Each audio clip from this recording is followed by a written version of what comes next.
Friends, దీన్ని PP అంటాము, potassium permanganate అంటాం మనం. ఇదిగోండి, డివో తగిలినప్పుడు ఈ విధంగా పైన చేపలు తిరుగుతున్నప్పుడు డిస్టర్బెన్స్గా ఉన్నప్పుడు గుంటకి అన్ని విధాలుగా బ్యాక్టీరియాకి ఆక్సిజన్కి అన్నిటికీ బాగా పనిచేస్తుంది. చూడండి, ఇప్పుడు మనం దీని అప్లికేషన్ ఇస్తున్నాం. చూడండి ఏ విధంగా కలుపుకోవాలంటే నీళ్ళు పోసుకోవాలి. నీళ్ళు పోసుకోపోయి ఏయ్ బకెట్ తీసుకో. బకెట్ లేదా చిన్న స్పీడ్గా పెట్టలేదా? అది లెక్క. అది రావు చూడు, మా రావుని దిమ్మంటున్నాడు ముందు మెయిన్.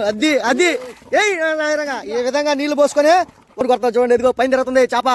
డివో సమస్య ఇది. దానికోసం పీపీ మిక్స్ చేసి కొడుతున్నాం. అది అంతే, సూపరు.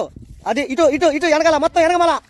ఇటు కొట్టుకుంటా వెళ్ళిపో, నేరుగా వెళ్ళిపో, కొట్టుకుంటా వెళ్ళిపో. అంతే, నువ్వేం చూసుకోవాలి. ఎదురు వెనక ఉంది. ఒక డబ్బా కొట్టడం, ఒక డబ్బా వేయడం, ఒక డబ్బా కొట్టడం, ఒక డబ్బా వేయడం. వేసుకో ఏనా సాయిరంగా. ఈరోజు మా రాముడు దంచి పని అవుతాడు. కాయలే ఏయ్ చేపలన్నీ లోపల పోవాలంతే. పీపీతో పాటు ఏరియా చేసుకోండి. ఇమీడియట్గా ఏం చేయాలి? పీపీ కొట్టుకుంటూ ఉతకడానికి పీపీ కొడతా ఉన్నా. చూడండి, ఎందుకంటే పీపీ కొడతా. పీపీ కొట్టేటప్పుడు పీపీ కొట్టుకుంటాను. ఏరియాటర్ కూడా ఇమీడియట్గా ఏరియా చేసుకుని చూడండి. ఏరియాటర్ దీనివల్ల మనకి ఆక్సిజన్ లెవెల్స్ ఇంక్రీజ్ చేసుకోవడం జరుగుతుంది. ఇది జస్ట్ ఓన్లీ అప్పటికప్పుడు మాత్రం. దీనికి శాశ్వతంగా ఉండాలంటే దానికి తగ్గ ట్రీట్మెంట్ నెక్స్ట్ వీడియోలో చెప్తాను మీకు.